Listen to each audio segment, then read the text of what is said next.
El primero, que es la presentación que vamos a ver. El segundo, esto lo tengo que poner en... A ver si me deja salir. El segundo... Cuadro abierto, aceptar, dale. El segundo, que es...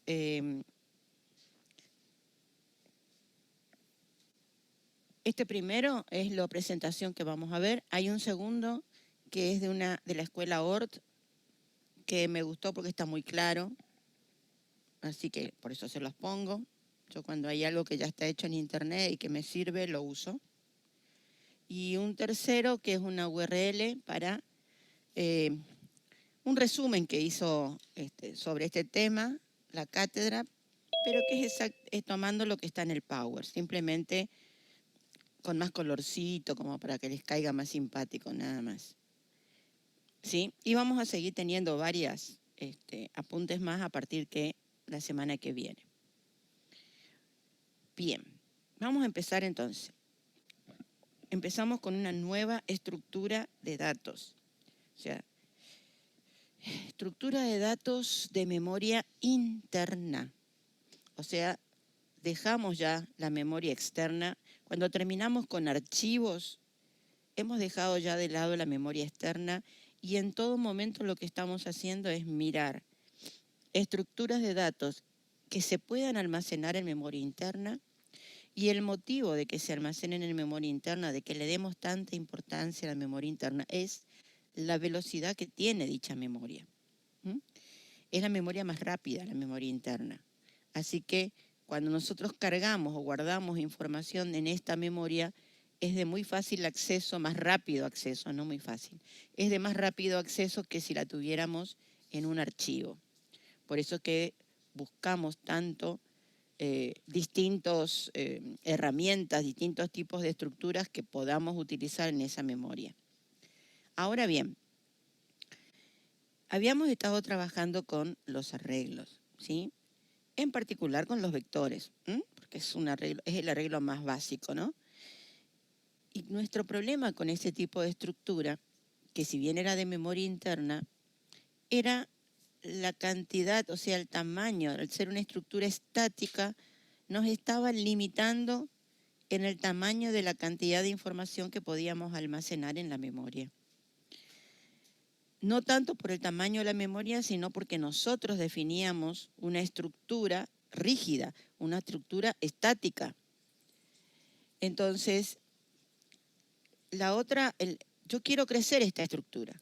O sea, en un momento dado, cuando a mí me presentan el problema, me fijan que yo tengo, por ejemplo, 100 elementos para guardar en memoria. Pero como mi programa va a vivir varios años, ¿sí?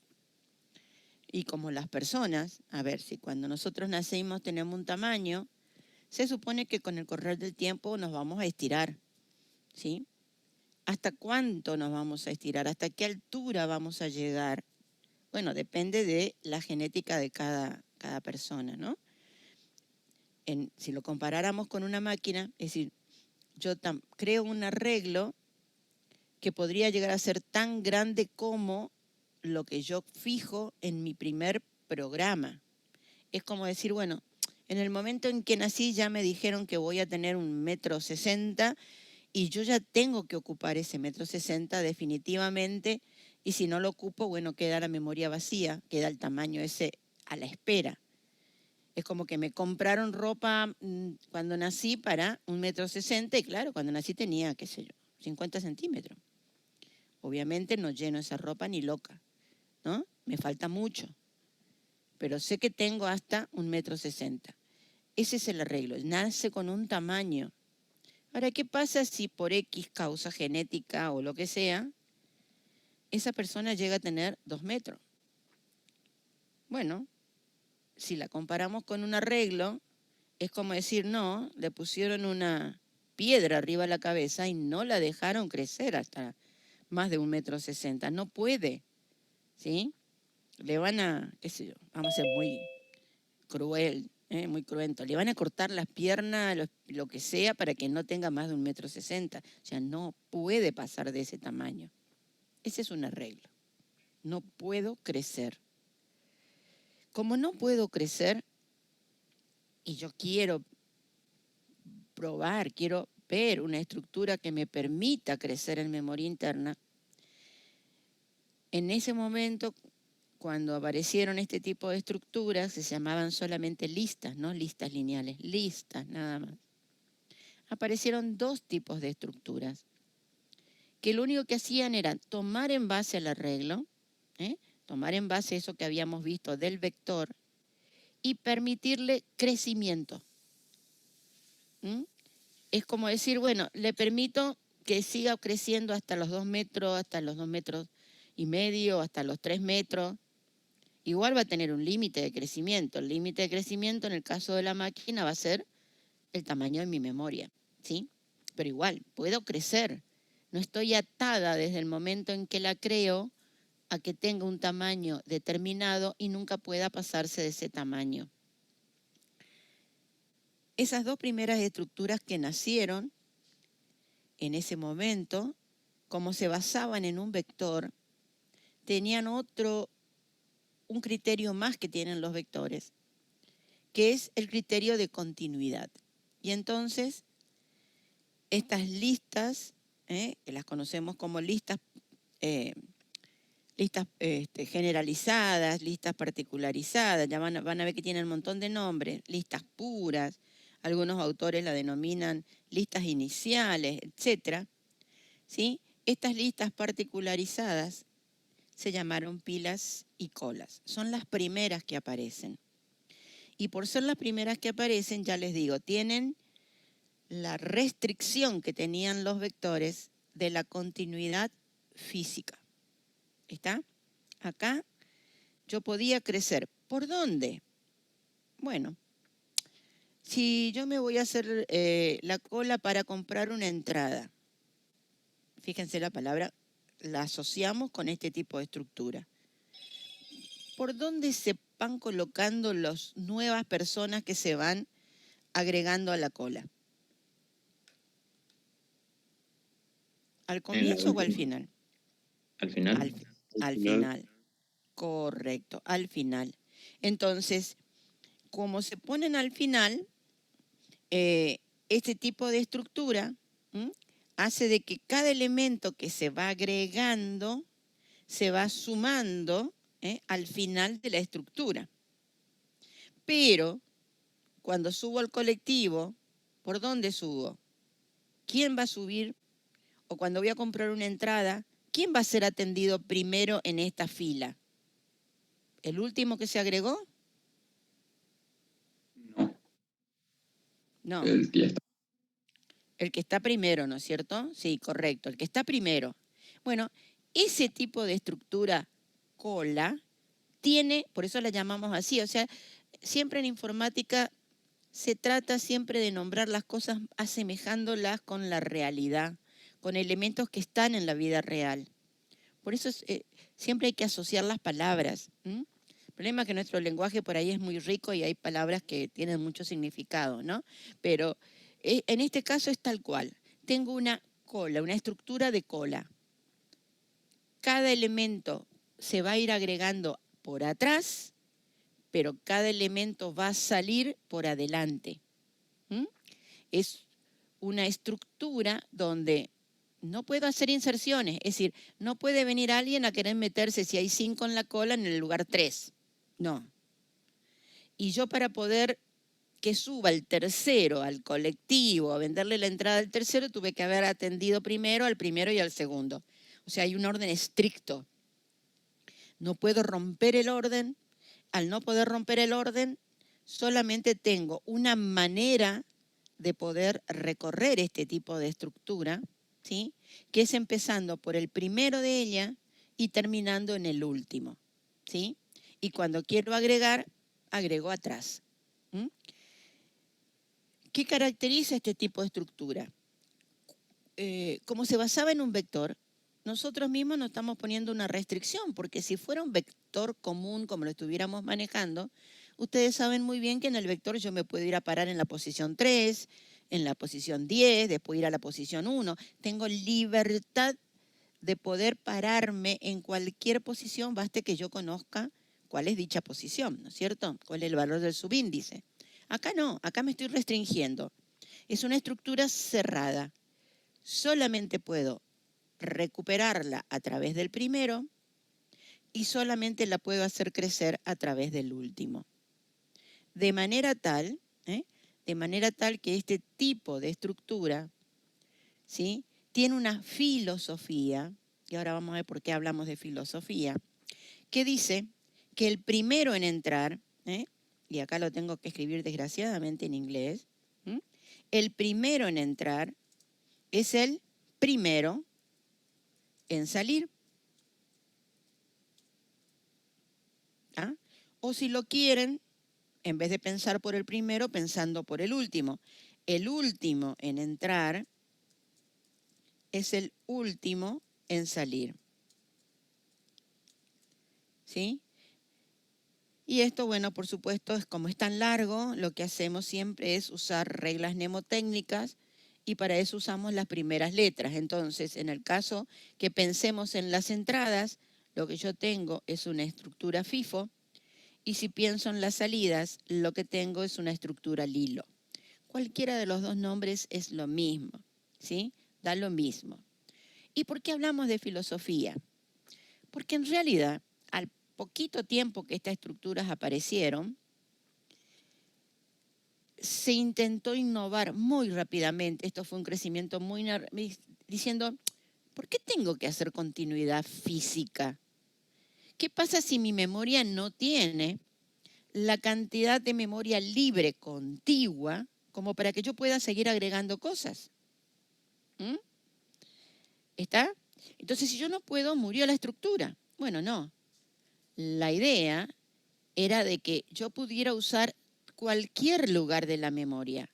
Con lo cual, para que sea cualquier lugar de la memoria, voy a romper con esto de la continuidad física.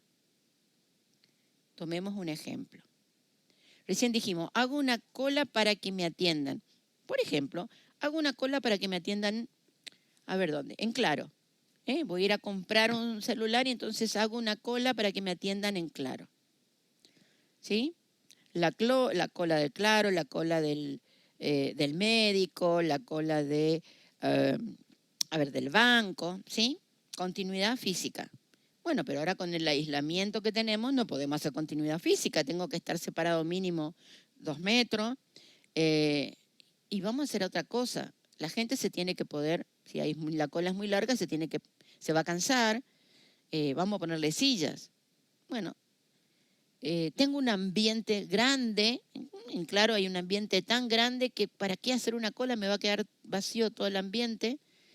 ¿Por qué no le damos un numerito? Entonces, cada persona que entra saca un numerito. ¿Necesita ponerse físicamente una a continuación de la otra, guardando la distancia, etcétera?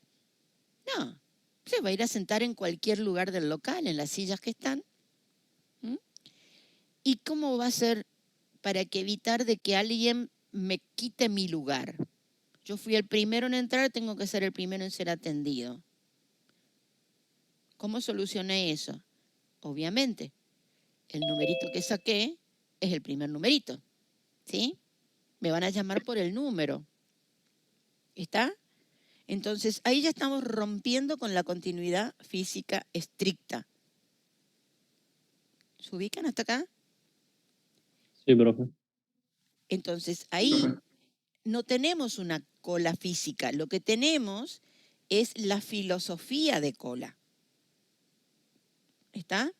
O sea, estamos manteniendo la idea de que el primero en llegar sea el primero atendido, pero ya no estamos aplicándola estrictamente con la continuidad física. Por lo tanto, eso es cuando nosotros decimos filosofía. La filosofía es que aplicamos la idea, aplicamos el criterio, pero sin ser estrictos en el criterio. Eso es, por eso hablamos de filosofía. Bien. Ya les digo, inmediatamente que apareció el uso de colas y de pilas, que ya vamos a ver qué diferencia tiene, al poquito tiempo apareció la idea de liberarnos de la continuidad física. Y entonces van a aparecer lo que se denominan listas generalizadas, donde vamos a tener que usar alguna otra herramienta para poder hacer esta continuidad lógica. ¿Pero qué es la pila? Bueno, la pila fue lo primero que apareció. La pila fue, yo tengo un vector, y cuando cargué el último elemento, mañana o pasado quiero cargar otro elemento, lo voy a cargar atrás, ¿sí? Entonces, en el caso de las pilas, lo que voy a hacer es que además de la restricción de continuidad física, voy a poner una restricción más. ¿Cuál es esa restricción? De que solamente puedo agregar elementos por atrás, igual que la cola, pero solamente los puedo extraer a los elementos de atrás, no de adelante. ¿Sí? Entonces, ¿qué va a pasar? El primero en entrar, ay, está todo con mayúscula, perdón. El primero en entrar va a ser el último en salir. ¿Cómo será esto entonces? Esta estructura se llama filo. ¿Está? ¿Entienden cómo voy armando las letras, no? La primera letra de cada palabra me da el nombre de la estructura. Es una estructura o una filosofía, porque es lo mismo, denominada filo. Y si pienso en el último en entrar es el primero en salir. Nuevamente, perdón. El último en entrar es el primero en salir. O sea, lifo. ¿Estamos hasta ahí? Vamos a verlo con un ejercicio, en el otro, en el de Oort, por ahí les hace una cosa más simpática para que lo vean. Total, después volvemos a este. Un minutito. Para que vean el dibujito, ¿no? 2 minutos. No me deja tener las dos cosas juntas al mismo tiempo abiertas, por eso es. ¿Ven? Ahí estamos teniendo, fíjense cómo van entrando y cómo van saliendo. Por ahí fue muy rápido, intentemos verlos de vuelta.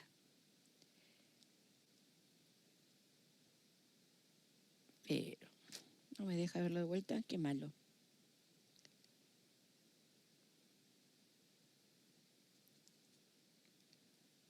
Bueno.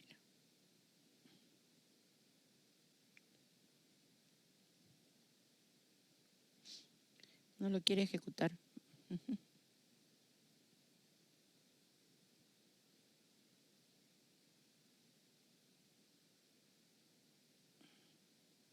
Ahí está. ¿Ven la diferencia?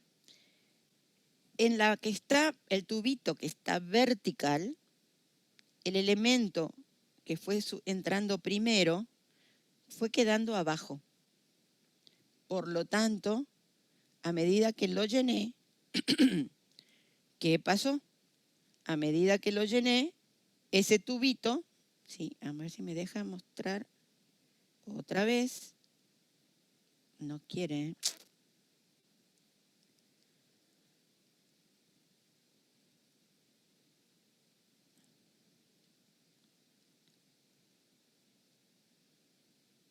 No me deja. Bueno, si no lo pudieron ver, lo siento.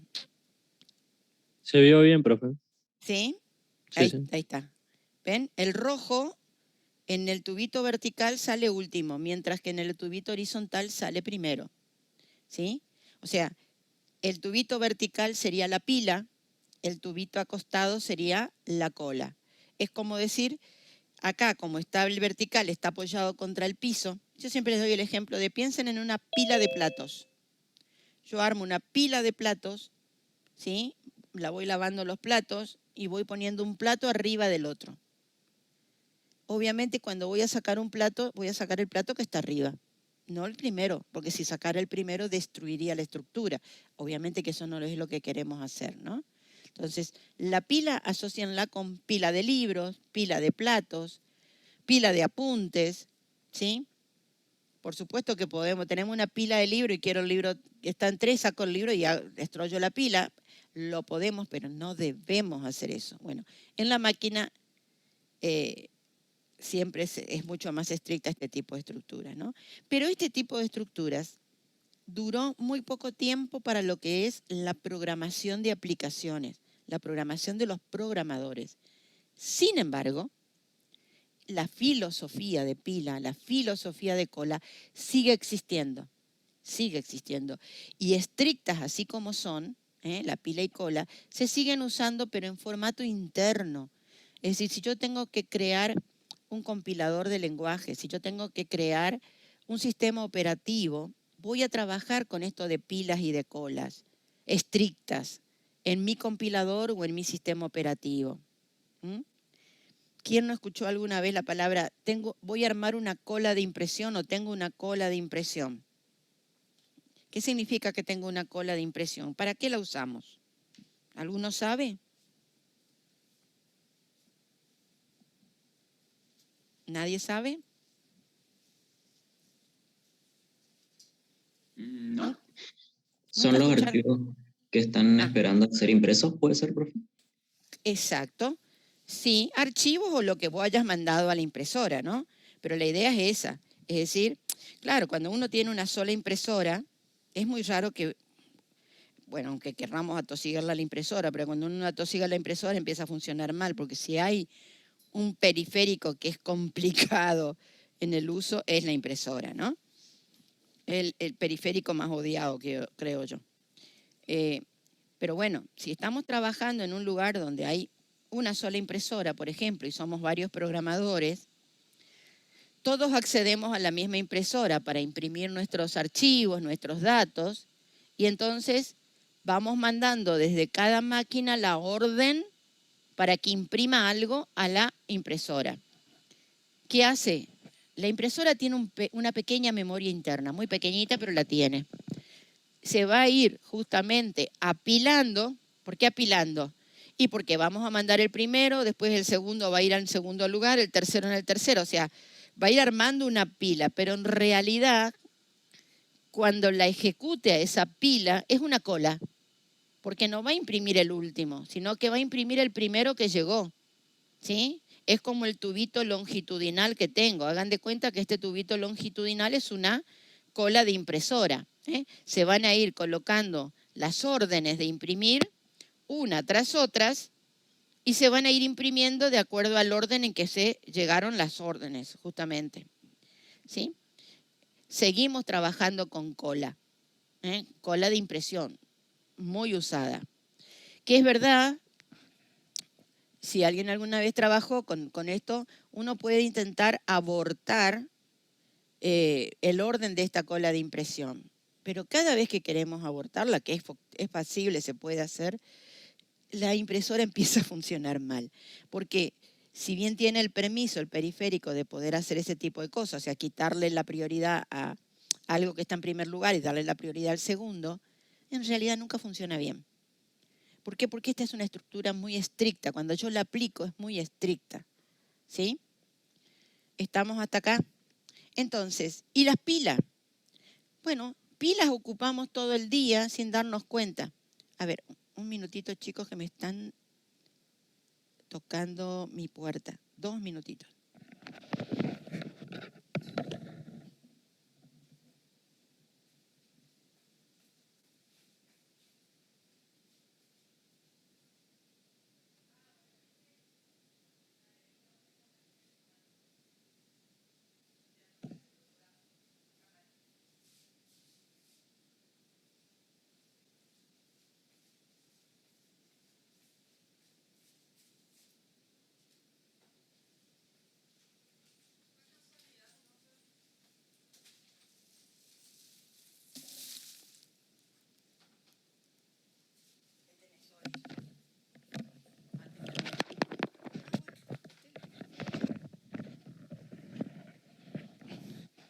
¿Está? Entonces, estructura de pila. ¿Dónde vemos una pila? Cuando nosotros estamos trabajando con... perdón, se me fue este que quería. Cuando nosotros estamos trabajando con los mientras dentro de un programa, ustedes saben que si yo escribo un mientras, haga lo que haga, ¿sí? Dentro de este mientras, oye, no quiere escribir bien mi máquina, y adentro tengo otro mientras, y adentro tengo otro mientras. Cuando yo escriba la palabra fin, ¿a qué mientras estoy finalizando? ¿Al primero o al último? Si yo Al escribo último. acá, al último, Al más adentro sería. al de más adentro. O sea, piensen en esto, si esto fuera una estructura como la que estamos mirando, ¿sí? O sea, ¿cómo sabe la máquina? ¿Cómo sabe la máquina que cuando llegó este fin, en realidad está finalizando el mientras de acá adentro y no está finalizando el anterior? Porque esto que ustedes lo hacemos en programación implica que dentro de la máquina, vamos a llamarlo a este mientras 1, a este mientras 2, a este mientras 3, lo que hace la máquina es escribir lo que se llama un vector de interrupciones. Esto lo van a ver el año que viene cuando vean arquitectura. Y este vector de interrupciones lo que hace es anotar la dirección del primer mientras, del mientras 1, anotar la dirección del mientras 2 y anotar la dirección del mientras 3. ¿Está? O sea, ¿dónde están cada uno de estos? Cuando encuentra el primer fin, lo que hace es ir a lo último que se cargó en el vector de interrupciones y entonces sabe que a donde tiene que volver es al comienzo del mientras 3. Cuando este mientras 3 termina, porque volvió tantas veces, es decir, vuelve acá, vuelve al mientras 3, cuando encuentra el primer fin, viene acá, encuentra que tiene que volver al mientras 3 y esto va a estar haciendo, ¿sí? Lo va a estar haciendo ¿hasta cuándo? Hasta que en algún momento la condición del mientras 3 me dé falso. ¿Estamos de acuerdo? Cuando esto me dé falso, ¿qué es lo que hace? Lo que hace es anular este mientras 3. ¿Está? Cuando lo anula, el próximo fin que encuentre va a venir acá y encuentra que es el mientras 2. Entonces se va a ir al mientras 2. ¿Se ubican? Cuando baja, cuando entra el mientras 2, dice, acá hay otros mientras 3. Entonces anota el mientras 3. Por lo tanto, cuando encuentra el fin, viene acá y así va a estar estando hasta que anule el mientras 3, ¿sí? Como anuló el mientras 3, encuentra que está en el mientras 2. Cuando el mientras 2 le diga que ya no da más, anula el mientras 2 y este es el movimiento que siempre está haciendo. Por lo tanto, está colocando interrupciones, pero las va anulando desde la última hacia la primera. La primera es la última que va a anular. Va a anular las últimas antes que la primera. Esto es una pila. Va sacando los platos, los últimos, hasta llegar al primero. ¿Se ubican? Sí, profe. Profe. Sí. ¿Entienden? Esa pila de datos, pila de interrupciones, pila de llamadas, ¿sí? Se usa muchísimo a nivel interno. O sea, cada vez que yo tengo que trabajar con sistema operativo o que tengo que crear un lenguaje, ¿sí? Voy internamente, o sea, el ingeniero en telecomunicaciones, el ingeniero en computación, en realidad hace mucho uso de las pilas y de las colas estrictas, así como las vimos. Nosotros no. Nosotros de lo que vamos a hacer uso es de la próxima estructura, de las estructuras de listas, pero de los otros tipos de listas, o sea, de las listas generalizadas, ¿sí? ¿Por qué? Y porque en realidad ya no podemos perder tiempo con lo de el concepto de continuidad física, porque nuestra memoria empieza a ser compartida con muchos programas. Entonces es muy raro que tengamos justamente un tamaño de memoria contigua libre. Vamos a ir ocupando los pedacitos que hubiera, ¿sí? Entonces necesitamos justamente desprendernos de la obligatoriedad de continuidad física que tenían las particularizadas y vamos a entrar a las listas generalizadas. En el caso de las listas generalizadas nos vamos a encontrar con varios representantes. Ustedes acá en esto tienen la clasificación, pero la vamos a ir viendo de a poquito, no se enloquezcan. Porque acá entra a jugar otro concepto. ¿Se acuerdan que les dije, voy a Claro y me van a dar un numerito que dice cuál es mi número de orden? Ese numerito, ¿qué numerito es? ¿Sí? El numerito ese que me van a dar es lo que nosotros llamamos un puntero. ¿Se acuerdan al comienzo del año cuando vimos los tipos de datos que vimos? Numéricos, alfanuméricos, booleanos, conjuntos, punteros. Aparecían los punteros. Yo le dije, bueno, ya cuando lleguemos después de la mitad del año vamos a ver este tipo de datos. Por ahora créanme que existen, etc. Bueno, estamos en ese momento.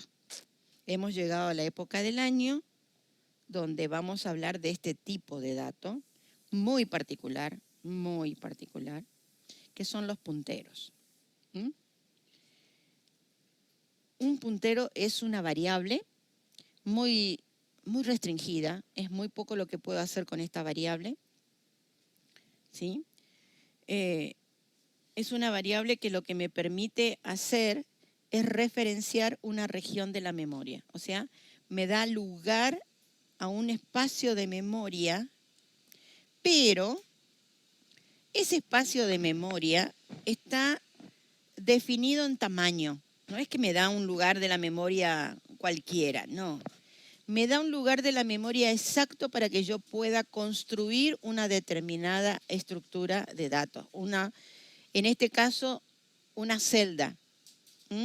Es como la celda de los arreglos, ¿sí? Yo podía tener, ¿se acuerdan? Un arreglo de caracteres, un arreglo de número o un arreglo de registro. ¿Se acuerdan? Cada celda de mi arreglo era o un carácter o un número o un registro.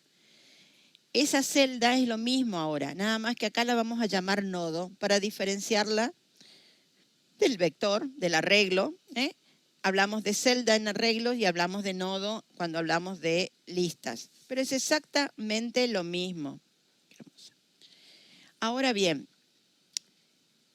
¿por qué el puntero apunta a un nodo? ¿Por qué me referencia a un nodo? ¿Qué tiene que ver esto? Les voy a dar un ejemplo. Resulta que ustedes se ganaron la lotería, entonces se van a construir una casa. Entonces fueron a un ingeniero, un arquitecto, y el arquitecto les hizo un plano de una casa que ocupa, no sé, porque le pusieron 2 habitaciones, baño, cocina, bla, qué sé yo. La casa tiene 300 metros cuadrados. Bueno, tengo el plano de mi casa. ¿La puedo construir en cualquier lado?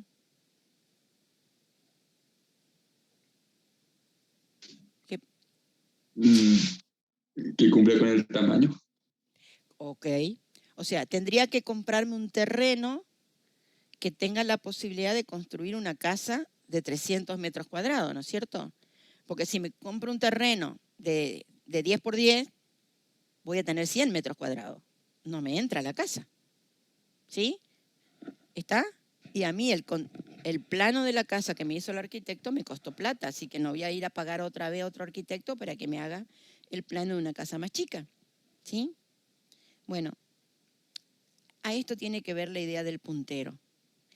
El puntero me da una dirección de memoria donde voy a construir una estructura que tiene el tamaño que dice el nodo. Por eso, cuando definimos este tipo de estructura, cuando yo la defino, lo que necesito es justamente, primero, decirle cómo va a ser el tamaño de mi nodo. Y Profe, entonces, sí, disculpe la interrumpa. Yo tengo una pregunta. ¿Por qué usa 2 puntos en la definición del nodo 2 puntos registros? porque es una variable, Ok, gracias. porque es una variable. No, acordate que el igual, vos querías usar el igual en vez de los 2 Sí, puntos. El igual estás definiendo un formato constante, ¿sí? El 2 puntos es un general, es para definir cualquier variable, se define con 2 puntos. El igual te sirve para definir constantes. Si vos estuvieras definiendo con un igual acá el puntero, estarías definiendo una constante y yo no voy a tener un solo nodo. Yo voy a tener muchísimos nodos. El P va a ser un dato que va a ir cambiando. A ver, ¿cómo te puedo explicar? ¿Te acordás lo que dije recién? Vos tenés un plano de una casa que tiene 300 metros cuadrados. Vos te compraste un terreno donde podés hacer tu casa de 300 metros cuadrados. Yo me voy a comprar también un terreno para hacer una casa de 300 metros cuadrados. Juan Pérez también se va a comprar. O sea, el puntero este P, primero va a tener la dirección de tu terreno. Después va a tener la dirección de mi terreno y después va a tener la dirección de Pérez. ¿Está? Por lo tanto, es una variable, no es una constante. Va a ir apuntando a distintas direcciones de memoria donde vos vas a ir guardando información de distintos nodos. De distintos nodos por contenido, no de distintos nodos de tamaño. Todos los nodos van a tener el mismo tamaño, lo que vos definas. Porque ese P, este P que estás definiendo, está atado a estructuras de está atado a estructuras de casas de 300 metros cuadrados, porque vos definiste que ese es el tamaño de tu nodo. Si vos tuvieras planos de casas de 100 metros cuadrados, ya no usarías P, tendrías que usar, qué sé yo, el puntero A, ¿sí? O sea, cada puntero va a estar sumamente restringido, enganchado, enlazado, como le quieran dar, al tamaño del nodo que vos estás definiendo. ¿Está? ¿Te quedó claro eso? sí, profe. Ahí estoy ¿Sí? mejor. Muchas gracias. No, de nada, al contrario. Ahora, como el P me apunta a este nodo, a este tipo de celda particular, donde está en algún lugar de la memoria, ¿sí? Ahora, ¿dónde está la próxima casa? ¿En qué lugar de la memoria está la próxima casa?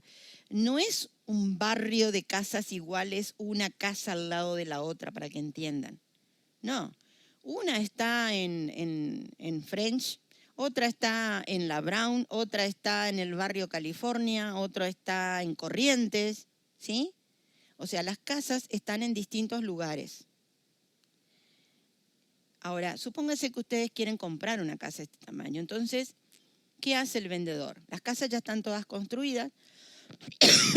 Disculpen. Les va a llevar a mostrar. Entonces, primero van a ir a la casa que está por la French y les va a mostrar la casa. Como esta casa está pintada de rosa, no me gusta. Entonces le dice, bueno, mire, vamos a ir al barrio California y les voy a mostrar otra.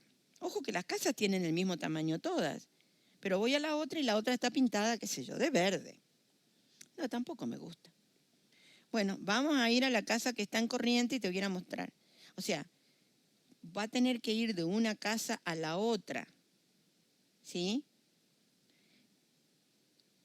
¿Entienden hasta ahí?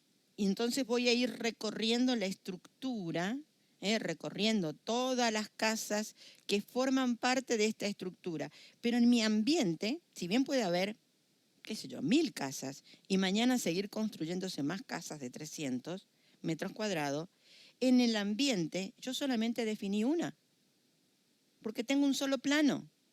el nodo, que es el plano, es el mismo plano para todas las casas. Lo que cambia es el color, pero las casas son idénticas. ¿Está? Entonces, yo en el ambiente defino solamente un nodo. La variable P me apunta a este nodo. O sea, si yo analizara a nivel de compilador cuánta memoria me está ocupando esta estructura de datos, el compilador me va a decir 300 metros cuadrados. Bueno, pero yo tengo 1000 casas. No importa, porque esas 1000 van a ocupar espacio en el momento en que yo ejecute la recorrida, que es acción. Por lo tanto, en el momento en que ejecute el programa, en ese momento recién va a ir ocupando la memoria. Y este es un problema, porque uno tiene que poder, cuando analiza un programa, tiene que poder saber qué tamaño de memoria voy a necesitar. Bueno, tengo una memoria estática, una memoria fija, la saco del ambiente de mi programa. Pero hay una memoria dinámica. Esa memoria dinámica es porque voy a estar utilizando este tipo de estructuras, de listas, que recién van a tomar tamaño cuando la ejecuta el programa. ¿Sí? Y esto hace de que uno tenga que de alguna manera predecir, sacar predicciones al momento de generar un programa, de decir, bueno, este programa ocupa como mínimo tantos K de memoria, pero ojo, que va a ocupar memoria dinámica y entonces podría, pronóstico, en 1000 elementos, ocupar tanto espacio. ¿Sí? Por eso es que a veces uno ejecuta un programa que usó listas y el programa corre perfectamente, pero a medida que lo voy ejecutando, cada vez que lo ejecuto, mi estructura crece, etcétera, y en algunos momentos cuando lo ejecuto, el programa se cae. Y uno dice, pero ¿cómo si hace un año que lo vengo ejecutando y funcionaba re bien? Claro, hace un año que lo venía ejecutando, pero venías trabajando con 1000 casas y de golpe y porrazo ahora construiste 10.000. Y para 10.000 el tamaño de la memoria no da. ¿Entienden? Entonces, este es un problema de este tipo de estructuras. Pueden llegar en tiempo de ejecución a desbordar el tamaño de la memoria. ¿Está? Sí, profe. Bien. Este puntero, este tipo de dato es muy particular, ¿eh? Muy, muy particular. Esperen que voy a borrar los dibujitos. Claro, ahí estoy hablando de asignación dinámica de memoria. Pero está todo esto que estoy diciendo está en el apunte, chicos. O sea que no se hagan problemas, lo tienen para leer. Quiero avanzar, no me deja avanzar. Este tipo de dato, de puntero, es una variable muy complicada porque no necesariamente me permite hacer todo lo que yo puedo hacer con cualquier otro tipo de variable. Por ejemplo, si yo defino una variable numérica, yo sé que puedo sumar, restar, multiplicar. ¿Puedo hacer lo mismo con una variable puntero? No. Yo no puedo sumar 2 espacios de memoria. No me lo permite. No le puedo decir, mira, andate a French 414, ahora sumarle 1 es la casa del lado. No, tampoco. ¿Sí? O sea, no puedo hacer sumas, no puedo hacer restas, no puedo hacer ninguna operación aritmética con variables puntero. No puedo hacer comparaciones, que serían lo que hago con las variables alfanuméricas. No puedo hacer comparaciones de mayor o menor. Solamente puedo comparar por igualdad. Es decir, puedo preguntar si un puntero P es igual a un puntero H. O sea, si los dos tienen en su contenido la misma dirección de memoria. A mí me dieron un papelito que dice que la facultad está en French 414. A Juan le dieron un papelito que dice que la facultad está en French 414. Sí, el papelito de Juan es el mismo papelito que tengo yo. Los dos están apuntando a la misma dirección de memoria. Eso puedo preguntar. Si yo tengo 2 punteros que están relacionando, que están apuntando la misma dirección de memoria. ¿Está? Pero no puedo decir si uno es mayor que el otro o menor que el otro. Eso no se puede. O sea, es una variable muy restringida. No se puede usar muchas cosas de esta variable. Y después, ¿qué pasa? Tengo algunos verbos muy particulares para esta variable. Por ejemplo, yo en algún momento necesito que la máquina me dé una dirección de memoria, porque quiero construir la casa. O sea, yo ya tengo el plano aprobado, tengo el nodo, quiero construir la casa, ¿dónde? Le voy a pedir a la máquina que me dé direcciones de memoria. Te dirán, ¿y cómo hace la máquina? Bueno, esto también lo van a ver el año que viene en arquitectura. Cuando ustedes prenden su máquina, ¿nunca pensaron, ¿por qué tarda tanto la máquina en prender? ¿Por qué tarda tanto en aparecerme el Windows en la pantalla? ¿Nunca se preguntaron por qué? ¿Qué les parece a ustedes? ¿Por qué tardará tanto? ¿Por qué no es automático así como cuando uno prende la luz y el foco ya se prendió? No es así. La computadora, y cada vez que pasa el tiempo se pone más lenta, ¿no? ¿Qué les parece? ¿Por qué sería? Porque tiene que procesar muchos datos. ¿Qué datos? Lo que va a hacer la máquina, El sistema operativo. obviamente tiene que cargar el sistema operativo, pero ¿qué hará el sistema operativo? Porque el sistema operativo es como un ayudante nuestro que lo que hace es preparar todo en la computadora para que nosotros la podamos usar. ¿Sí? Bueno, una de las cosas que hace es recorrer muy rápidamente la memoria, armando una tabla de cuáles son los lugares libres que tiene la memoria. ¿Está? Ustedes dirán, pero si yo la prendo recién, están todos los lugares libres. No, porque la memoria, a medida que la usamos, se va escrachando, diría alguien, se va lastimando, ¿sí? Va quedando lugares que quedan inservibles, que además el sistema operativo tiene que cargar un montón de órdenes en la memoria. Por lo tanto, no es que toda la memoria, qué sé yo, tengo 1 giga de memoria interna. No es que 1 giga entero es para mí, no. Es una partecita de 1 giga. Esa partecita de 1 giga no necesariamente es toda continua, porque como la máquina la fui usando durante mucho tiempo, a medida que más la uso, la máquina va teniendo espacios, lugares de memoria que quedan inutilizados. Entonces se va rompiendo la continuidad física de los lugares libres, y van quedando salpicados, ¿sí? Y entonces la máquina me tiene que decir cuáles son esos lugares libres que hay. Va armando uno que se llaman tablas de memoria. Hay un montón de tablas de memoria, Pero bueno, una de esas tablas que usa es una tabla de lugares libres. Y yo cuando le pido a la máquina desde un programa que me dé un lugar de memoria libre, lo que le estoy diciendo es acceda a la máquina a esa tabla y devuélvame una dirección libre. ¿Está? Ese pedirle a la máquina es un verbo que se llama verbo nuevo.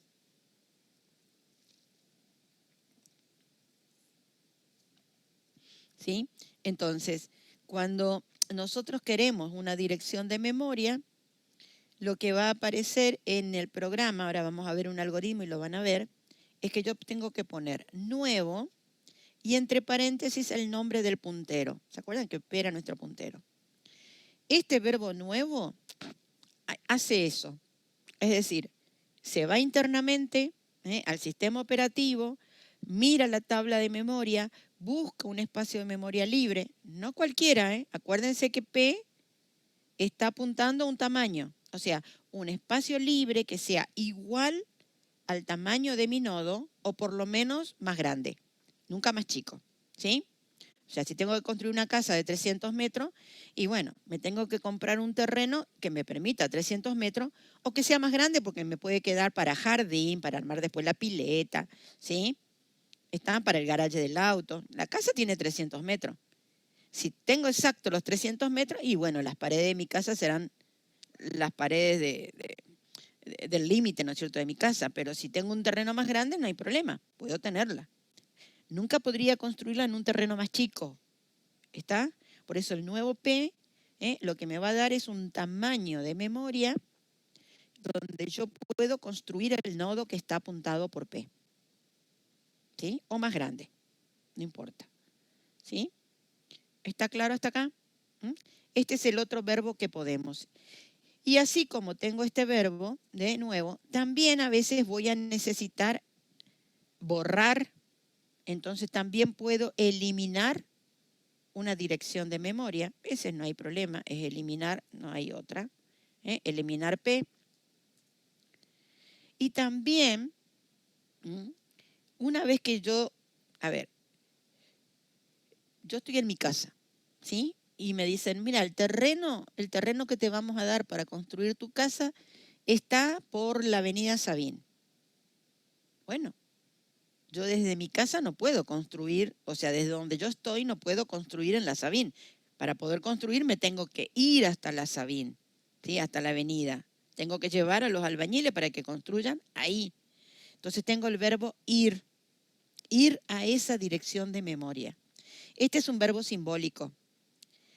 Es un verbo que se usa con un símbolo. Yo pongo la variable P y puedo utilizar un asterisco, y esto significa que me voy a la variable P, o puedo utilizar la variable P y el circunflejo. A ver si me sale el circunflejo acá. No. Esperen un poquito. Bien, ahí salió. P y el circunflejo. O puedo utilizar, y este es más difícil, en el teclado no lo tengo, el P y la flechita para arriba. Hagan de cuenta que tiene, este no es el signo de admiración, es una flechita para arriba. ¿Está? Estos son los tres símbolos que yo puedo y que significan exactamente lo mismo. Ir a la dirección de memoria que está guardada en P.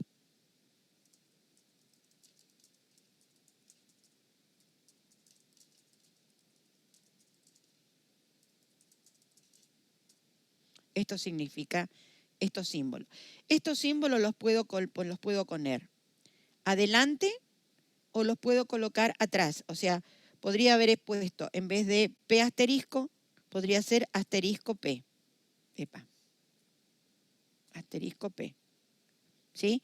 O el circunflejo P o la flechita P. ¿Está? Cualquiera.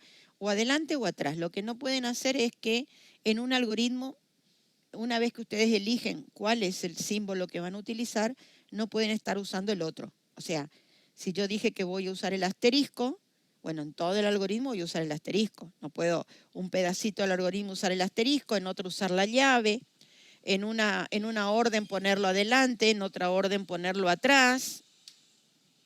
¿Está? Eso no puedo hacer. Tengo que elegir una vez y seguir usando el mismo siempre. Bien. Y bueno, vamos a ver cómo sería esto de las estructuras listas lineales. La primera de las estructuras de listas lineales es una lista simplemente enlazada. Ahí la tenemos. Mírenla y a ver qué es lo que notan ustedes en esto.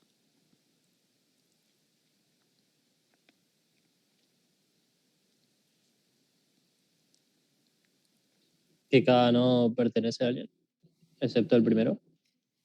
Exacto. El primero es el puntero. Fíjense que el primero es un P. O sea, este es nuestro P. Y después cada nodo tiene la estructura que definimos en el ambiente, ¿no? Vamos a ir para atrás. ¿Ven? Voy a copiar esto para que lo... Ay, no me va a dejar. ¿Ven? El primero es el P.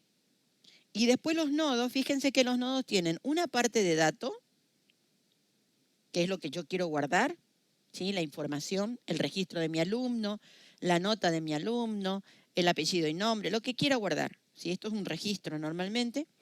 Y tienen un prox que también es puntero. ¿Sí? Es decir, yo en una estructura de lista voy a tener dos tipos de puntero. Un puntero externo, que es el P que me dice la dirección. Y en cada nodo voy a tener un puntero interno, que es el redondito que ustedes ven con la flechita, que me dice dónde está el próximo. A ver, vamos a hacer algo más gráfico.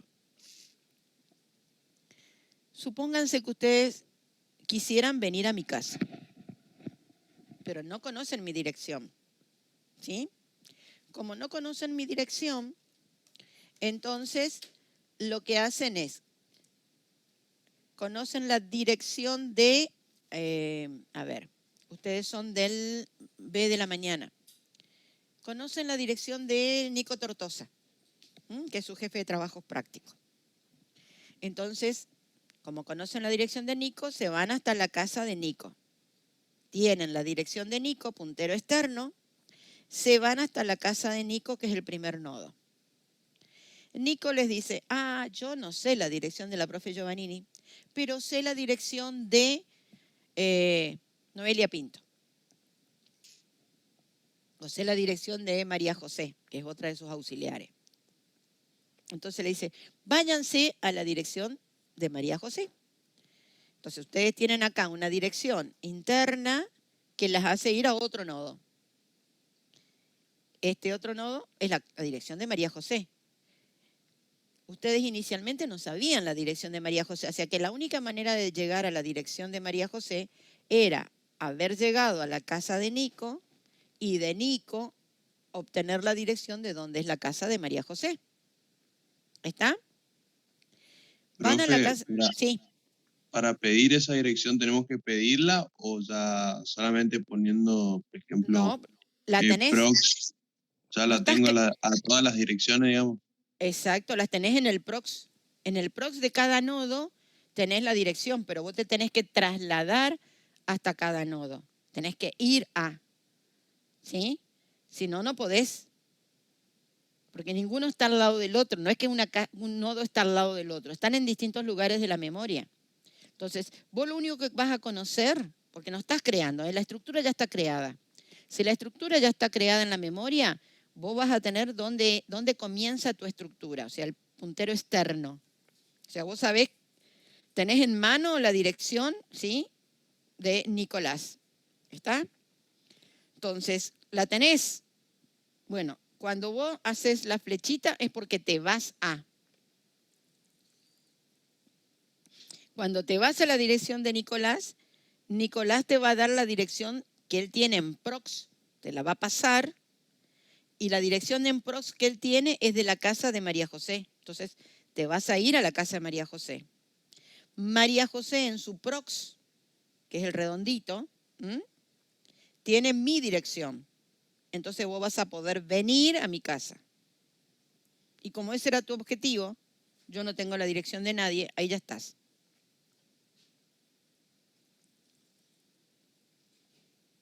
O sea, te tenés que ir trasladando, te tenés que movilizar a cada nodo.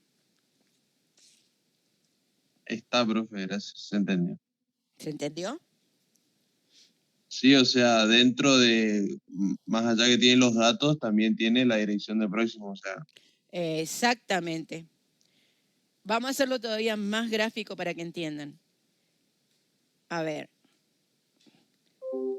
A mí, por ejemplo, en Pascua, en la época de Pascua, cuando era más chica, yo tengo muchos sobrinitos chiquitos. En esa época tenía muchos sobrinitos chiquitos, ahora son todos grandes. Pero en esa época yo lo que hacía en Pascua era esconderle los huevitos de Pascua en un lugar. Y hacíamos un juego que era la búsqueda del tesoro. ¿Cómo es una búsqueda del tesoro? ¿Alguna vez jugaron? No digo con los huevitos de Pascua, pero ¿alguna vez jugaron a la búsqueda del tesoro? Sí. Lamentablemente, profe, yo quería comer chocolate nomás. Bueno, me parece muy bien, es rico, estoy de acuerdo con vos. Pero bueno, ¿cómo es la búsqueda del tesoro? Uno le da una pista, ¿sí? O sea, puntero externo, van hasta un lugar de acuerdo a esa pista y en ese lugar encuentran la pista para el próximo, ¿sí? Entonces, qué sé yo, la pista era busquen, qué sé yo, un cuadro de una señora. Entonces, tenían que ir a buscar un cuadro con la cara de una señora por toda la casa. Cuando encontraban el cuadro de la señora, ¿qué pasaba? En el cuadro de la señora decía, ahora, qué sé yo, busquen una escoba verde. Entonces tenían que ir a buscar la escoba verde. Y así sucesivamente iban con las pistas hasta llegar a la última, que era el lugar donde estaban los huevitos de Pascua, ¿no? ¿Está? Bien, esa pista era el puntero próximo que tenía cada cosa. Y además, para hacerlo más divertido, ¿sí? Además de la pista tenían que cumplir con algo, ¿no es cierto? Cuando les decía, busquen, qué sé yo, el cuadro de la señora, cuando llegaran al cuadro de la señora, dice, bueno, ahora tienen que, qué sé yo, ponerse en 4 patas. Ese es el dato, esa es la información. Si se ponían en 4 patas y hacían todo bien, bueno, ahora la próxima pista es tal, ¿sí? Vayan al próximo. ¿Está? Búsqueda del tesoro.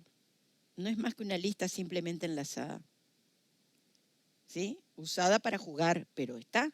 Pues lo mismo vamos a hacer en la memoria ahora. Vamos a tener un puntero externo que nos va a dar la primera dirección, que nos va a permitir llegar al primer nodo. Cada nodo nos va a dar la dirección del próximo y así sucesivamente hasta llegar al último, que el último ya no tiene dirección de nadie porque es el último. Y ahí nos aparece otra palabrita nueva, que es la palabrita de fin, de nulo. Nil es lo mismo. O sea, ya no hay más direcciones. Es nulo. ¿Entienden hasta ahí, chicos? Sí, profe. Sí, profe. Este es el tipo de estructura de listas simplemente enlazada. ¿Qué caracteriza este tipo de estructura? Bueno, lo que la caracteriza a este tipo de estructura es que tiene un puntero externo, lo voy a escribir para que les quede, ¿sí? Tiene un puntero externo y tiene un puntero interno.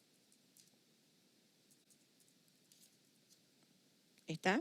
1, 1. Por eso es listas simplemente enlazadas. Un solo puntero interno, un solo puntero externo. Esto implica que tiene un solo recorrido. O sea, no puedo ir al final y volver hacia atrás. No, este tipo de estructura tiene un solo recorrido. Voy a ir al primero de la estructura, al segundo, al tercero, ¿sí? Si yo no quisiera, o sea, si yo no quiero que el primero que cargué sea el primero que está acá, bueno, tengo que cargarla de manera distinta, sí. Me voy a encontrar con que este tipo de estructura, ahora viene lo lindo, cuando yo manejo este tipo de estructura, me voy a encontrar con que tengo 3 tipos de carga. O sea, la puedo cargar de 3 maneras distintas, que tiene que ver con cómo la quiero usar, ¿sí? Los 3 tipos de carga, ¿sí? Tratan de alguna manera, fíjense qué palabra les aparece, apilada, encolada. ¿A qué hará referencia esto? A la pila, a la cola, es decir, quiero que cuando yo cargo la estructura, cuando la recupero con filosofía de pila, o la recupero con filosofía de cola, o la recupero de manera ordenada que no tiene nada que ver ni con la pila ni con la cola. ¿Está? O sea, tengo 3 tipos de carga distintas. ¿Sí? Y las cargas tienen que ver con el objetivo de cómo la voy a recuperar, de cómo la voy a volver a tomar toda la estructura. ¿Sí? Vamos a ver la primera por hoy nada más, la de carga apilada. Repasemos un poquito qué decía la pila. ¿Qué decía la pila, chicos? ¿Cuál era la filosofía de pila? Piensen en El la último pila. en entrar Sí. es el primero en salir. Oh, correcto. Acuérdense de la pila de plato. ¿Sí? Entonces se van a acordar rápido. ¿Sí? El último plato que pongo es el primero que sale. Bien, bien. Vamos ahí. Entonces, los datos que vamos a ingresar los vamos a recuperar accediendo al último. O sea, los vamos a recuperar de forma inversa. ¿Por qué? Porque una vez que yo lo ingreso, ¿sí? El primero que ingreso tiene que ir a quedar abajo de la pila. Ahora, si ustedes piensan en este tipo de estructura, ¿sí? Si yo las numerara de alguna manera, ¿cuál debería ser el primero que cargué? Estoy cargando estos tres. ¿Cuál sería el primero? ¿Dónde está el primero? ¿El primero está acá? ¿El primero está en este lugar? ¿Este es el primero? Yo diría que es el que está más a la derecha, que está apuntando a Neil, Este. ya que Este ese va a ser el último en salir, siguiendo la filosofía de Perfecto. pila. Exactamente. Pero cuando yo estoy cargando, yo la primera vez que cargo, voy a estar apuntando, ¿sí? Voy a estar apuntando a él. O sea, yo lo primero que cargo lo voy a apuntar a él porque todavía no sé el segundo. Cuando cargue el segundo, esto se tiene que romper y me tiene que decir que en realidad este es el que primero que voy a acceder. Y cuando cargue el tercero, en realidad me tiene que quedar esto que está acá. ¿Sí? ¿Se ubican? Es decir, que a medida que cargo, mi puntero externo va a tener que ir cambiando. La primera vez me tiene que apuntar al 1, que es el primero que cargué, pero cuando cargue el segundo, ¿sí? Cuando cargue el segundo, que lo tengo acá, cuando cargue este segundo, el segundo me tiene que decir dónde está el primero y el puntero externo me tiene que decir dónde está el segundo. ¿Está? Y así sucesivamente. Bueno, ese va a ser el algoritmo que tenemos que crear ahora. ¿Sí? Esperen que no me da bolilla. Entonces, el ambiente es el mismo para cualquiera de los tipos de carga. El ambiente es lo mismo. Yo tengo un puntero a nodo, tengo el nodo y obviamente tengo el dato que quiero cargar, ¿no es cierto? Lo llamé valor. Valor es el dato que me lo dan desde la pantalla, desde un archivo, desde donde yo quiera cargar la información. ¿Sí? Ahora, ¿cómo cargo? Ahí está el algoritmo, muy cortito. La carga apilada es el algoritmo más rápido de carga. Por eso lo damos en primer lugar. No es el más ocupado es la carga ordenada, el último que vamos a ver, pero este es el más rápido. Cuando estoy apurada y el usuario me dice yo quiero para allá, ya, y yo no pierdo tiempo, hago una carga apilada en memoria. Ojo, que el usuario esté apurado no significa que el usuario me diga que yo use lista, porque listas es una herramienta, o sea, es una estructura de datos interna, como los arreglos. El usuario nunca me va a decir use arreglo o use lista. ¿Está? Yo me tengo que dar cuenta que voy a usar lista o que voy a usar arreglo por el tipo de algoritmo, por el tipo de problema que me está pidiendo el usuario. ¿Sí? Porque el usuario no sabe nada de listas, para nada. No sabe nada de arreglos. No sabe que yo voy a usar esto en mi programa. Eso quedó claro, ¿no? Perdón. ¿Sí? Uno habla del usuario a veces, pero lo hace metafóricamente. Es decir, el usuario está apurado, siempre está apurado. O sea que yo tengo que elegir cuál es la estructura de datos y cuál es la estructura de acciones que lo satisfaga más a él. Entonces, a veces elijo arreglos, a veces elijo listas, a veces elijo carga apilada porque está muy apurado. Pero él no sabe que estoy usando esto. ¿Está? Bueno. Miren cómo es el algoritmo. Yo ingreso el valor. Valor es lo que el ingresar valor es un dato que puede venir de algún lado. Puede ser de un archivo, puede ser que teclea la pantalla. Una cosa que no lo dije antes y es que, ¿se acuerdan? Que les dije recién, en algún momento nosotros le vamos a pedir espacio a la memoria. Para que la memoria me permita, que yo ingrese a esa tabla de memoria que tiene, o sea, más que la memoria, para que el sistema operativo me permita, porque esas cosas del sistema operativo normalmente están muy restringidas para los lenguajes de programación. Pero para que el sistema operativo me permita que yo ingrese esas tablas que él tiene reservadas, es que yo le tengo que avisar que yo voy a usar las listas. ¿Y cómo hago eso? Bueno, lo hago de la siguiente manera. Inmediatamente que comience mi programa, yo voy a poner el puntero externo a null. Esta orden no tiene mucho sentido.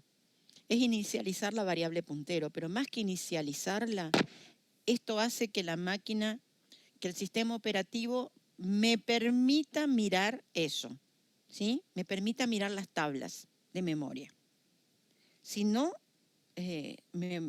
cuando yo le pida una nueva dirección de memoria, el sistema operativo me va a restringir la entrada.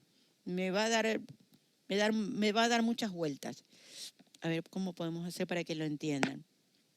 Supónganse que ustedes para entrar a la facultad, ustedes son alumnos de la facultad, pero supónganse que para entrar a la facultad hubiera un policía en la puerta, ¿sí? Que les estuviera diciendo, a ver, señor, ¿trajo usted su libreta de la facultad? ¿Usted puede demostrar que es alumno de la facultad? ¿Está? Y ustedes se olvidaron la libreta. Como se olvidaron la libreta, ¿les va a dejar entrar? Dice, no, usted no es alumno. Demuéstreme. No, pero yo soy, qué sé yo, llame al decano, llame a la profesora Giovannini. Yo soy alumno. No, usted no puede entrar, le va a decir. Ustedes le van a patalear, ¿sí? Y entonces al final el policía va a decir, bueno, espere un minutito ahí en la puerta, no entre. Va a agarrar el celular, qué sé yo, va a llamar al decano, va a llamar al alumnado, me va a llamar a mí. ¿Sí? Y uno va a tener que venir hasta la puerta y decir, sí, este es alumno, déjelo entrar. Ahora, ¿no era más rápido si ustedes traían la libreta y le mostraban la libreta? Entonces dicen, mire, ¿ve? Tengo la libreta de la UTN, listo. Ah, sí, pase, señor. ¿Está? ¿Entienden la diferencia? Bueno, esto es lo mismo. Poner prima nil es como decirle, mire, tengo la libreta. ¿Sí? Prepare la tabla de memoria porque yo voy a usarla. Si yo no pongo prima nil, no es que no me va a dejar tomar esas direcciones de memoria, pero me va a hacer larga. Es decir, la acción no va a ser tan inmediata, me va a dar largas. Tiene que testear que yo tengo realmente permiso para poder acceder a esa tabla de memoria. ¿Entienden el ejemplo, chicos? Sí, profe. Así que, por favor, no se olviden el prima nil al comienzo del programa, ¿sí? Bien, es para lo único que sirve. Después, fíjense, obviamente voy a ir cargando datos en la memoria mientras que tenga datos para cargar, por eso es mientras que valor sea distinto de blanco, que valor sea menor que, distinto de un tope, el tope que ustedes quieran que el usuario le diga. Fíjense en la primera orden. La primera orden que hago es pedir, acuérdense que el verbo nuevo era pedir un lugar de memoria, libre. Entonces, en P, te dirán, pero ¿por qué si dirá prim? Yo siempre trabajo con dos punteros. ¿Por qué con dos punteros? Porque si yo llego a perder el puntero principal, el puntero de entrada a toda mi estructura, es como, a ver, tengo toda mi casa con rejas, con lo cual el único lugar que puedo entrar es por la puerta de entrada. No puedo entrar por las ventanas porque tienen rejas. El patio está todo enrejado, o sea que no puedo saltar el muro y entrar por el patio, ¿sí? Yo lo único que puedo hacer es entrar por la puerta. Para entrar por la puerta tengo que tener la llave. ¿Está? ¿Qué pasa si pierdo la llave? ¿Tendrías Saltar forma el de muro. acceder? ¿Cómo? Perdón, justo hablaron dos al mismo tiempo y no sé lo que dijeron. ¿Que no tendría forma de entrar de nuevo a la casa? No tendría forma. Bueno, si a ustedes les pasara eso, ¿qué harían ustedes?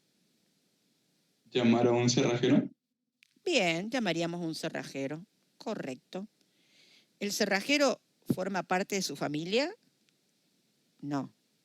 El cerrajero es alguien afuera, ¿no es cierto? Es A ver, decir, depende. Si justo tu tío es cerrajero, no tenés ningún tío cerrajero. Olvídate de eso. Es decir, ustedes están ejecutando un programa. El programa es su familia, es como para decirle eso. Yo perdí el puntero externo. Tengo que abortar el programa. Tengo que llamar al sistema operativo, a un cerrajero, a alguien que me restituya la cerradura. Pero eso ya no lo puedo hacer dentro del programa. A eso es lo que vengo. Tengo que llamar a un externo. ¿Se puede recuperar una estructura de memoria? Pero, profe, si alguien está adentro, te puede abrir también. No hay nadie adentro. No hay nadie adentro. Una No hay barreta, nadie. entonces. Sí, no, tampoco. El ejemplo era para que vieran que si yo pierdo el puntero externo, mi programa muere, porque no puedo acceder a la estructura que está en memoria. ¿Sí? Había una llave nomás. Sí. La única manera es que, claro, puedo recuperar, no se pierde la información, pero tengo que hacer un dampeo de memoria, tengo que buscar programas que se llaman de recuperación, un restaurador del Word, por ejemplo, borré un archivo, bueno, ¿a dónde voy? Y borré un archivo que no tenía que borrar. Me voy a la papelera, ¿no es cierto? Y lo restauro. ¿Está? Pero lo tengo que restaurar, porque si no, si ustedes en la papelera lo quieren ejecutar, la máquina le dice, no, primero tiene que restaurarlo. O sea, tengo que llamar al cerrajero, tengo que restaurarlo para que yo recién pueda abrir ese archivo. Bueno, esto es más o menos parecido. O sea, puedo recuperar la información, pero me va a costar, ¿sí? No la puedo hacer dentro de mi programa. Profe, Tendré que salir del programa y restaurar, sí. o sea que en este caso ahí lo que está haciendo es a Prim le asigna el próximo puntero y a su vez hace el respaldo que sería la P. Exactamente. Siempre vamos a trabajar con mínimamente 2 punteros. A pesar de que se acuerdan lo que yo les dije, que en realidad teníamos un solo puntero externo y uno interno, pero siempre vamos a estar trabajando con 2 punteros externos. Uno que va a ser el puntero principal, que se lo llamo prim, y otro que es un ayudante, es una copia. Es como para que si pasa algo, yo no pierda ese puntero externo, porque es mi llave de entrada a mi casa. ¿Está? Entonces, cuando yo hago nuevo P, yo estoy trabajando con el auxiliar. Entonces yo cargo la información en, fíjense, el verbo, ¿sí? Acá estoy haciendo P circunflejo dato, le mando valor. O sea, me estoy yendo a la dirección de P, al pedacito de dato y estoy guardando el valor. Me estoy yendo a la dirección de P, prox, y estoy guardando prim. ¿Qué tiene prim en este momento? Nulo, profe, ¿no sería? Nulo. ¿Por qué? Porque estamos cargando el primer dato y acuérdense que el primer dato, ¿qué va a pasar? ¿Se acuerdan? El primer dato iba a quedar abajo de todo. Y al quedar abajo de todo, ¿el próximo existe? No existe, es nulo. ¿Sí? Y después, bueno, como este es el primer dato que guardé, ahí recién, fíjense, lo que voy a hacer es a prim le mando la dirección de P. Y así sucesivamente voy a ir cargando la información. Vamos a verlo acá con un ejemplo para que lo vean. Esperen que funcione este. Profe, ¿qué hizo en el nuevo P? Nuevo P te da una dirección de memoria que la guarda en P. Ok. ¿Sí? Entonces, voy a cargar el primer nodo. La lista está vacía. Prim no tiene nada. O sea, prim está vacío. Prim tiene nil. Entonces, cuando cargas el primer nodo, con nuevo P obtuviste esta dirección en P. A pdato le mandaste valor, o sea, le mandaste a Yala. A pprox le mandaste prim porque prim tenía nil. ¿Está? Y después, ¿qué haces? A prim le mandás la dirección de P, con lo cual prim te está apuntando a Yala, igual que P te está apuntando a Yala. ¿Sí? ¿Ves cómo está protegido? Los dos están apuntando al mismo nodo. Si se me perdiera prim, lo tengo por P. Voy a ingresar otro próximo valor, o sea, ingreso otro nombre, como no es el final, voy a cargar un segundo nodo y entonces voy a hacer un nuevo P. El P ahora me apunta a Pérez. Cargo en P dato el nombre de Pérez. Cargo en P prox lo que tengo en prim. ¿Pero qué tengo en prim? La dirección de Ayala. ¿Está? Y como yo ya cargué la dirección de Ayala en Pérez, ahora a prim le mando la dirección de Pérez. ¿Está? Entonces, si yo entrara, diría, de prim voy a Pérez, ven que siempre está protegida la dirección de la cabecera, del donde comienza la estructura. De prim voy a Pérez, de Pérez voy a Ayala, y como Ayala es el último, terminó la estructura. ¿Está?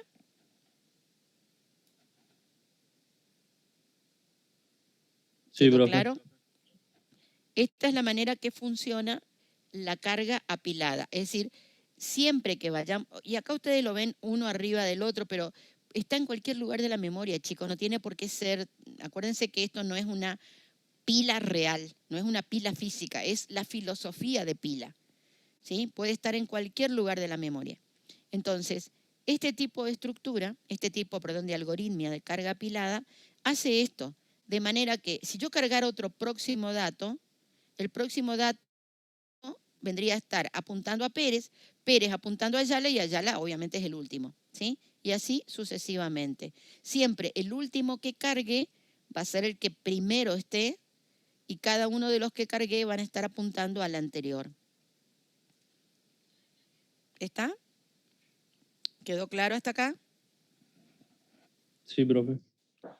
Esto lo tienen en la página, en el aula, ¿sí?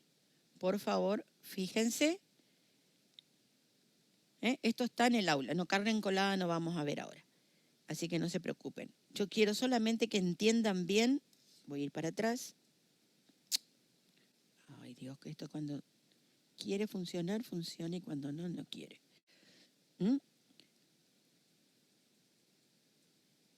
¿Está? Vamos a ir para atrás. Yo solamente quiero que vean carga apilada. Si ustedes bajan el power, pueden ejecutarlo la cantidad de veces a carga apilada hasta que entiendan qué significa esto de la carga apilada. Y en la próxima clase vamos a ver, ahí sí, vamos a ir más rápido, vamos a ver carga encolada y carga ordenada. Una vez que yo termino con carga, puedo hacer búsqueda. Obviamente una búsqueda sobre una carga ordenada va a ser mucho más rápida que sobre cualquiera de las otras. Esto es como decir, búsqueda en arreglos, búsqueda lineal, apilada y encolada, es búsqueda lineal. Y búsqueda ordenada no es binaria, es búsqueda con centinela.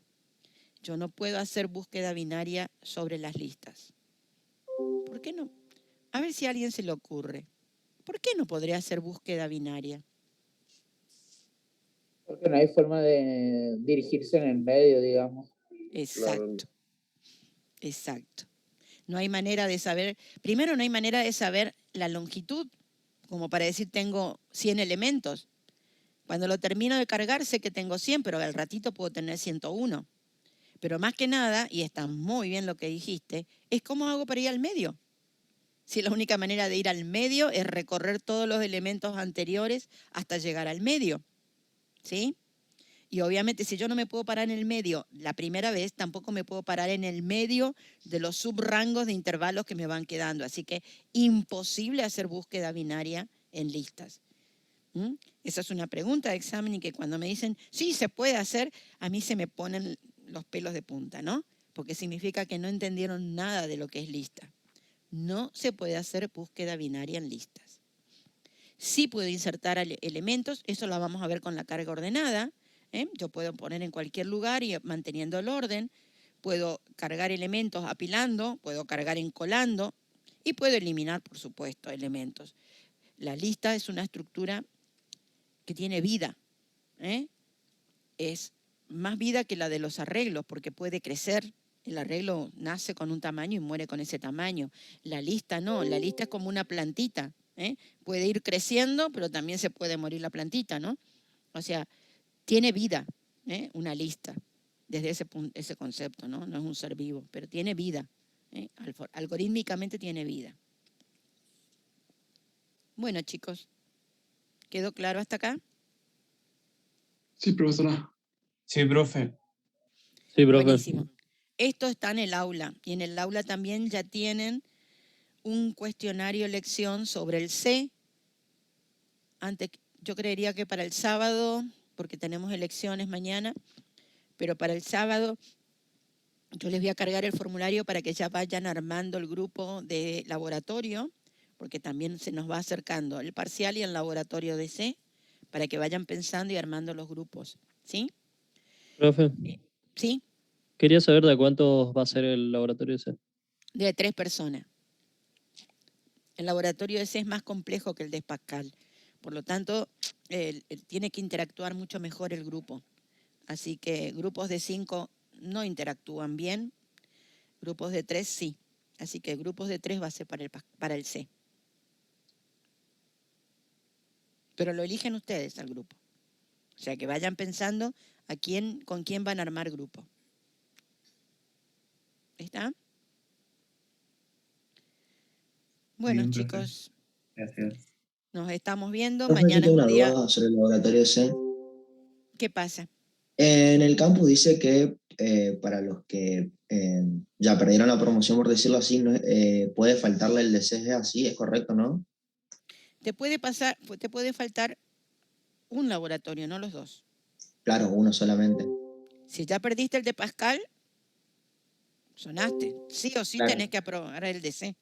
Pero si aprobé el de Pascal y ya perdí la promoción, ¿es necesario hacer el de C? Y yo te diría que sí. ¿Por qué no lo vas a hacer? Es un lenguaje que lo vas a necesitar. Lo vas a necesitar porque después el año que viene vas a ver, en algún momento vas a ver Java, Java se basa en C, en algún momento vas a ver Python, Python se basa en C. Es un lenguaje, a ver, el Pascal es muy académico, por eso es tan fácil. No sé por qué desaprueban Pascal, porque es para pegarle desaprobar Pascal, pero bueno, es muy fácil el Pascal. El C no es tan fácil, pero es la base para muchos lenguajes que vienen después. Así que yo te diría que hacerlo tranquilo, hacerlo porque en realidad en la vida de programador, en la vida del analista o del ingeniero, cuantos más lenguajes conozcas, mejores. Obviamente no vas a ser experto en todos, porque es imposible ser experto en todos los lenguajes, pero cuantos más lenguajes conozcas, te es mucho más fácil aprender o ubicarte en un nuevo lenguaje. Esto es como los idiomas, ¿sí? Me cuesta mucho el inglés, pero una vez que aprendí el inglés o una vez que aprendí francés, me resulta mucho más fácil estudiar alemán, japonés, hindú, lo que sea, porque me acostumbro al manejo de idiomas, ¿sí? Y obviamente aquella persona que maneja muchos idiomas consigue más rápido el trabajo, ¿no? Bueno, acá es lo mismo. Cuantos más lenguajes conozcas, es más fácil que te contraten, ¿sí? Así que va por ti el que haga C. Igual no tenés la espada de Damocles que sí o sí lo tenés que aprobar porque ya aprobaste el Pascal. Entonces hacelo igual, ¿sí? Claro, lo intento para aprender. Exactamente, exactamente. Una profe. Profe, ¿los grupos tienen que ser con alumnos de la misma comisión? Sí, chicos, porque por ahí no sé si vamos a dar como la vez pasada todos juntos. Le voy a preguntar a Nicolás, que es el que maneja el laboratorio de ustedes, si él les permite armar con grupos, con comisión, pero siempre dentro de lo que es el manejo del jefe de trabajos prácticos, o sea, en el caso de ustedes, el A con el B, ¿sí? Si él les permite, no, yo no tendría drama, pero se nos hace muy difícil después poder poner las notas en el CISACAD. Encima que es una porquería el CISACAD. Este no está hecho por un ingeniero de sistema, está hecho por un ingeniero químico, me parece. Así que nos cuesta después encontrar dónde ponerle las notas, ¿sí? Es más difícil. Bueno, profe. Seguramente Gracias. le contrataron a uno que hace un curso de Python, ¿no?